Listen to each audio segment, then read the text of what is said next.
Hey guys, thanks for tuning in. I wanted to share with you an idea that I got this last school year. It is another journal, yes, another one. So in the two previous videos that you may have seen, you saw the 9th grade Principles of Human Services vocabulary journal. And then on the back it had all of the head sheets, face charts, etc. That was so this is their theory per se journal. The sophomore journal, again, they had their vocabulary bookwork on the back, and they also had the head sheets on the front.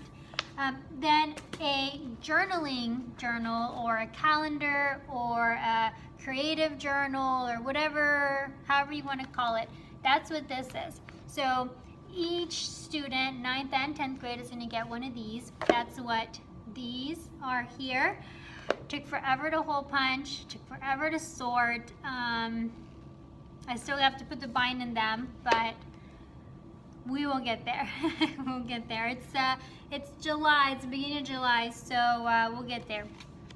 But with this particular one, I wanted to share with you because I found myself a lot of times in class needing to pull students aside, or they were in different groups and one group got done early and the other group was still working, and some, maybe one student was just like, they got it and then they're good and they're done and they're just sitting there on their phone, and I was like, how can I keep them busy but without having to, maybe teach them something more advanced, and the others are like, well, why are you teaching her or him, and how come we don't get to learn that, why is she special, sometimes we had testing and the students were pulled out, maybe 1st through 4th period, and then 5th, 6th, and 7th they still came to class, so you teach 5th, 6th, and 7th, but you don't teach 1st through 4th, and then they get behind and they're ahead, and then they find out they learn and they are upset, and how come they got to do that, and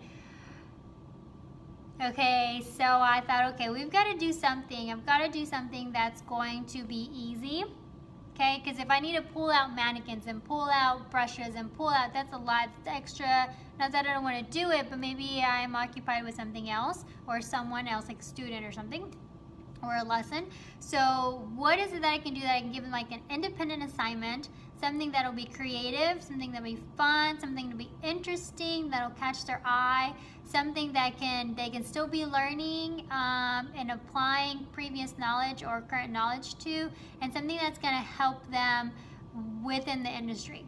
So then I found I have been finding and have been collecting all of these coloring books, which I'll make a video about, but all these different coloring books that have really neat and cool pictures, and this is like clip art, and I thought, well, I did want to teach them a calendar, how to keep up with that. I do want to teach them that, and I also want, them to have get creative, because some students like, well, I can't draw, I'm not good at coloring.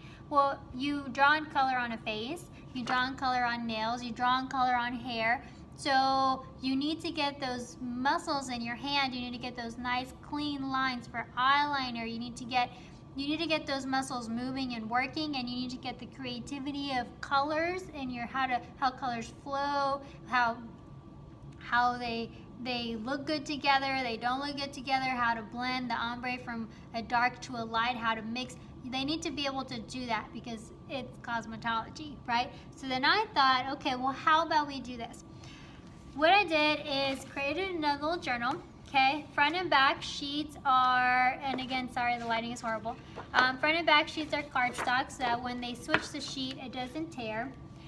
This is from one of the little books that I found. It's just 3 little girls. They're really cute. They can color. They can, decorate the front of the journal and the back if they wish with their name. Back here, or the next one, is the calendar, so that they can write in the calendar and keep up. I wanted to print this on cardstock, but it was a little bit more expensive. But I wanted to print it on cardstock so that way I can teach them how to put washi tape on it, how to color on it, how to really make it work for them, so they get creative with it, and so maybe they can be a little bit more organized and keep up with their assignments and meetings and to-do lists. I know a lot of students, you know, if you give them a calendar, it's a regular calendar, they're like, oh, it's a calendar. But if you make it fancy and put like all the washi tape and the glitter and the stickers, and maybe, you know, maybe it'll excite them to want a calendar, to want to add things to the calendar and to keep up with it, to help them organize their life a little bit and their events and meetings and, you know, their agenda. I don't know if that's going to work, but I'm going to try it. So we'll see. I've tried it before. It just wasn't fun. It wasn't cute, so it didn't work. So I'm going to try it this time. So anyway, I have all the calendars, all the months until June. And then we have these sheets. And I'm just going to flip through them really quick. These are just little art. This is a Cosmetology one. Isn't it cute? Oh my gosh, I love it. Again, Cosmo, fashion. Okay, then we've got some hair. Okay, sugar skulls. We do glamour skulls. I call them glamour skulls, not sugar skulls. It's something clients do come to the salon and ask for makeup done if you want to be a freelancing makeup artist during the October month of October. So it's something that is offered in our industry. So it is something that I teach, but I don't teach like the ritual or the history of. I just teach the face painting part of it. So just to be clear. All right, so that's that. We have some of those, and then we have some Zentangles. The reason why I have these in here is because the student needs to be able to manipulate their fingers, handle their finger. How do I even say it? They need to be able to have the ability to manipulate the brushes, the pencils, and all of that to make very small nail art on the nail, or very small details on the eyes, how to blend, contouring, highlighting, all of that, how to have a steady hand when they're doing eyeliner, you know, how to take the brush, like when you're doing balayage or when you're doing the ombre technique on the hair, how to do not to have a harsh line, how to blend it in, all of those different coloring and art, pretty much techniques, how that they need to learn that what you do on paper, although it's a different medium, paper and hair, face, skin, whatever, face painting and all of that, it's about the same concept. So if you can do it on paper, if you can do an eyebrow, if you can do an eyebrow design on your arm or on a paper, it's easier for you when you actually do it on the face, because your muscle you're building that muscle memory. So what I teach my students is just that. They might be like, why are we coloring a zebra? It's a zebra. Zebras are from the zoo. That has nothing to do with cosmetology. Well, we're not coloring the zebra because we're coloring the zebra. We're coloring the zebra because it has very small, different geometric shapes that make the zebra. But what you're doing is you're taking your hand muscles and you're conditioning them to have that muscle memory of having to blend or having to just do small circular rotations to fill in each individual little circle staying within the line. So that way, if you have that practice, okay, on paper, once you go to the nail or the eye or the face or face painting or body art or whatever, once you transition, your hand muscles already have that memory of how to do small little circles with acrylic nail or gel nails or whichever. So it's not about coloring the coloring book, okay? It's about the technique that you're going to, it's about the conditioning that you're doing to your muscles. Okay, so let's go ahead and say you're working on the law of color. So, okay, you're gonna use red, yellow, and blue. Those are the only three colors that you have, 3 matte pencils. It's not watercolor because it's not, I wanted to make it cardstock, but again, it's more expensive. So, but next year I do want to make it cardstock. But maybe not paint because it's just regular computer paper. But the initial idea was to be able to paint on these, but it didn't work out. But anyway, so let's just say, okay, you're only gonna have You can only use red, yellow, and blue, and you need to create a really nice design or give them something, whatever, a theme or whatever you want to focus on. But use those 3 colors to make this a rainbow colored medallion. Okay, I think it's a medallion.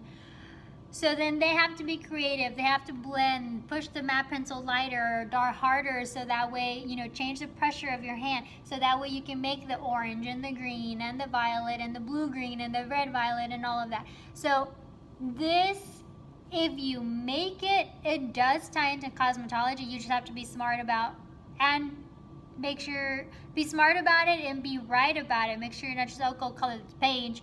Don't just tell the kid, okay, here you go, coloring time. No, because then it completely loses its meaning and purpose. You want to tell them why. Well, miss, why are we coloring? And let me continue to turn the page here. Why are we coloring, let's see, what else is next? This flower. I don't even like flowers. Well, it's not that you're coloring a flower, it's maybe that you're creating a design in this flower. Maybe it starts as a light color, and it's light pink, and it gradually becomes dark pink. And so you're teaching them about tones, okay, the tonal value of hair color or whatever it may be. So maybe you want to work with groups. So maybe group A and group B, half of the class. Half of the class is you already did the demo of how to apply the toner, or what a toner is, or whatever you're teaching, the eyeshadow, contouring, etc. There's a million things, okay? So let's say that you already taught the demo. Okay, so take half of the class. They're going to be, especially if you have a small lab, or you work in a classroom, or you don't have enough supplies for everybody, a whole class set, split the class in half. Okay, so this half of the classroom is going to do half of the mannequin and do the toner, or do one eye of the mannequin or the client or whatnot. Okay, work with these supplies. You have 20 minutes, 15 minutes, 30 minutes, whatever your time allows for. Go.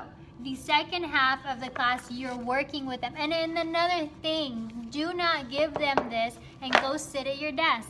Don't do that, because it immediately loses its purpose, its value and significance, and the power that this coloring sheet has. Immediately the students, she doesn't have enough stuff. She's over there sitting at her desk doing a bunch on Facebook, checking email, eating her crackers or whatever, and she just made us color. Oh my gosh, that irks me so much, okay? The student did not choose your class for you to not teach them. The student chose your class so that they can learn. They want to be there. The reason why a lot of students lose interest is because you're not making it interesting. Sorry to say it, but it's not interesting. Us as adults, every time we go to meetings, I see a lot of teachers, adults on their cell phone, checking email, not paying attention, because they're not interested. Whatever is in front of them is more interesting than what is being said or shared.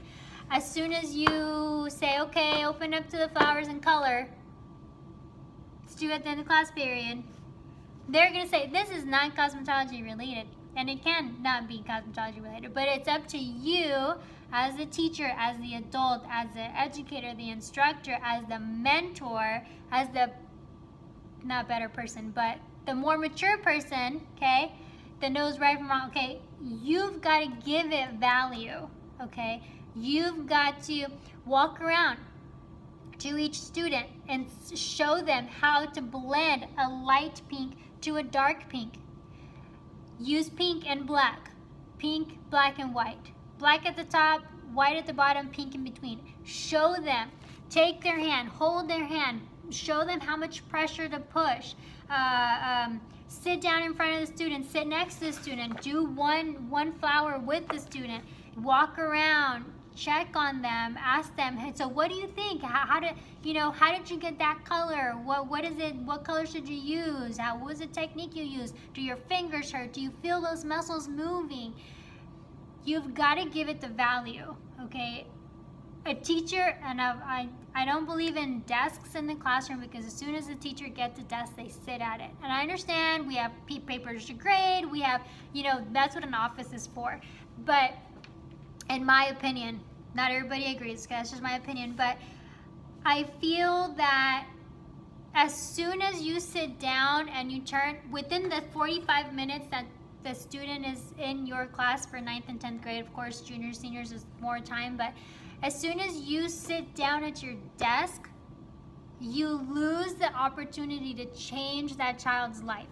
You choose the opportunity to enhance their skill, to encourage them, to teach them something that later in life, when they are a makeup artist or hairdresser or whatever, you know, it's something that you taught them that they're doing, that they're putting food on the table for their family. You know, it's like you sitting at your desk as an educator, you are, in my opinion, and I know this is probably going to get people upset, but it's a waste. It's a waste of your time. It's a waste of the student's time. It's a waste of space, you know? It's like, why be there? Go, you know, find a different job where you can sit and you don't have to, you're not affecting anyone's life by not doing your job, your part. Sorry, I feel very strongly about that. Anyway, this can be cosmetology related. I've used it for 5 years. I've been doing things like this and it works. I have a makeup artist that, a student, she's a freelance makeup artist, and every time I see her, I don't see her often, but when I see her, so thank you so much. All of those, you know, I used to wonder why you would make this color, and I really didn't understand what you would say about muscle memory in my hands, but now that I'm a makeup artist, so it helps so much. Thank you so much. That's proof that this works, okay? And if it works for you, that's great. If it works for your students, that's great. Had to add something guy related in there because we do have some gentlemen. Some fun quotes, okay? And just some patterns. And then of course we have our fashion design in the back, okay? So again, this is something that's new. I had already, the years before, I would make copies of these papers. I would hand them out on a weekly basis. They would turn them in, they would take them home, they would do a design, they would bring them back. I would pick the top 3. I would have administrators come and they choose their favorite or the most creative. I would put them on the wall for display. I would give it a little candy or a little prize for first, second, third prize winners from each class or as a whole. And the students really liked it. It really encouraged them to stay focused on it, and they will notice if they have this concept from their 9th grade to their senior year, they will notice the skill on their hand improve. Their creativity just opens up, their use of color, it really, really works. I have tried it, tested it, done it myself, my students have done it. The proof is in the pudding, it works. Okay, hopefully, if you try it, hopefully it works for you. It takes a little bit to get used to it and to, you know, really be able to explain it to your student why we're coloring, okay? The purpose behind it, the reason, the mechanics of your hands. Also, if you do use paint on it, if you do get to use cardstock, the brush, if you're using brush, how much pressure you can push down to change how the brush fans out, the shape of the brush, and the stroke and all. So anyway, hopefully this works for you. If you try it, again, if you're a new teacher, just put it in a binder as you go along. Next, maybe April or May, make your copies for the following school year, so that way you have it done and ready, and it's not something that you have to get together, you know, all in one time, all at one time, because this does take time. Of course, to collect the booklets, it's expensive to buy the books, and then to find your copies, and that they're not all the same size, and so when you make copies, there's big old lines, and it's just crazy. You have to go in with white out, get all those ugly dark lines out, and then make a new copy, and you have your original.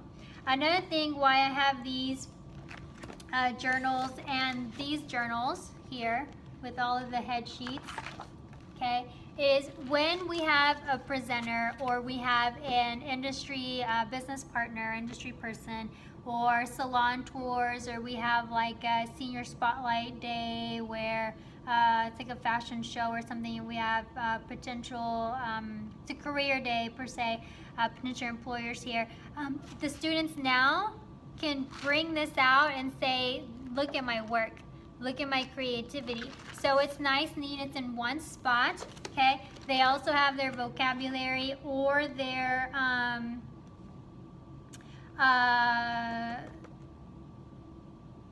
questions in here. At that time, they can pull these out. As long as you still have the machine, you can reinsert them. They can pull these out. That way they don't have their grade and information. But all of their work, okay, you can have them present it. So they can, the employer can look through and say, oh wow, okay, yeah, you're good with your color. I like the technique. I like the skill. You're very creative. Okay, let me give you an opportunity for an interview. Okay, so this also is going to help serve as a part of their portfolio. Okay, so for those of you that do Skills USA and then do the individual member notebooks, all of this is great to put in there. I think there's a limit to how many sheets you can put in some of those binders, but it's already done. Okay, if they have this 9th grade, tell them don't throw it away. Keep it so that way when you go do an interview, you could say, this is my 9th sense, this is how I have evolved, how I have perfected my skill, how I have become better throughout the school years. If this is my progress from 9th into 12th grade, imagine what my progress will be in the next 4 years as an employee to your company or salon. So hopefully that helps the student out some in that aspect. If this helps you, that's wonderful, and if it doesn't, that's cool. Not everybody's gonna like it or think the same or think this, has anything to do with cosmetology, and that's perfectly okay. That's not a problem. Sometimes what we'll do, like there is a horse in here and the zebra in particular, we do stage makeup. We do a zebra face paint, so then this will be when, a sheet that we work on or a worksheet that we focus on that day or that week when we're doing the zebra face paint. So if you're done, okay, go work on your zebra coloring technique. Okay, so maybe you, instead of coloring technique, you want to give it a fancy name, and so it sounds more cosmetology related, color technique or stroke techniques or whatever. But hopefully you got something out of this. If you didn't, I'm sorry. But I will definitely share with you what books I got all of these images from. All of the images, except for the calendar on this, were all from books that I got at random places. So I'll put a video together to share that with you. Most of them are from the dollar store. You can get these images off of Google. Just check out my video of the photo booth props, how I made that. There's a trick on Google Images that you have to pick the size large so that the picture does not come out pixelated. If it's for use in your classroom, you're good, but please make sure not to sell it because of copyright laws and such. You don't want to get yourself in trouble. Hopefully you guys enjoyed, and thanks for watching, and have a great one.